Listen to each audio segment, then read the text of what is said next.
You know, we often hear people say, our people just need more training. Sometimes that's true, but just as often, what people really need isn't training at all. They need coaching. Understanding the difference between the two can make a significant difference to the success or failure of organisational change. Training is just about transferring knowledge and developing skills. It answers questions like, how do I use this new fangled system? What is the new process? What are the new procedures? Training assumes there is a correct answer and a defined way of doing something. It's structured, it's planned, and usually delivered to groups. If someone doesn't know how to complete a task, training is usually the right solution, but change is rarely just about, excuse me, I've got an itchy ear, just about changing behaviours, habits, confidence, and sometimes even your identity. Okay, and that's where coaching comes in. Coaching isn't primarily about giving answers. It's about helping people discover them. A coach will naturally ask questions like, what's actually getting in your way? What's the blockers? What concerns you most about this change? What could you do differently in these circumstances? What support would help you succeed?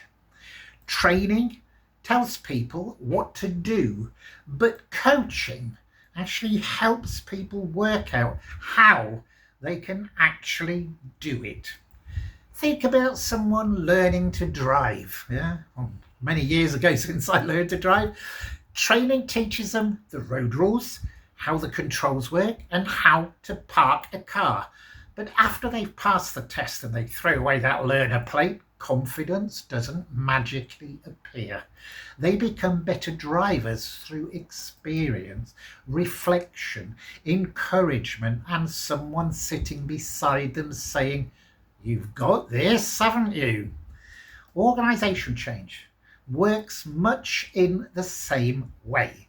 A new finance system, for instance, a new CRM platform or operating model can be easily explained in a classroom. But dealing with uncertainty, building confidence, overcoming resistance, changing long-established habits, these things are much harder to teach and they require coaching conversations. Sadly, unfortunately, many organisations invest heavily in training while almost completely overlooking coaching. The project delivers excellent training materials, the learning team creates online modules, everyone attends the workshop, the attendance sheets are full, yet, guess what? Adoption remains disappointingly low.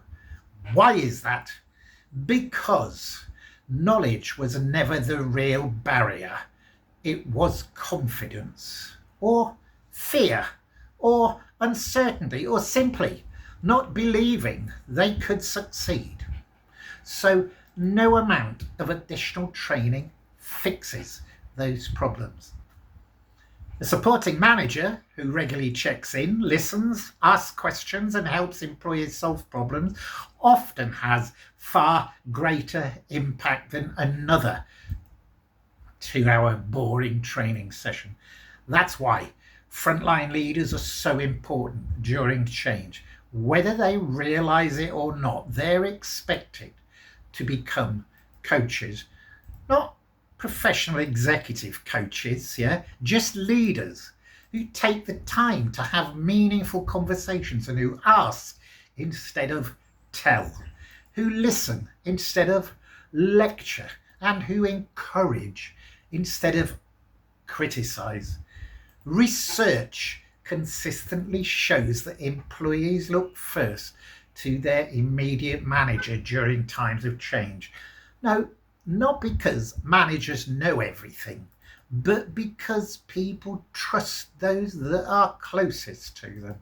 A manager who coaches can help someone move from anxiety to confidence far more effectively than another instruction manual. Of course, this doesn't mean to say training isn't important. Without training, people may never acquire the skills they need.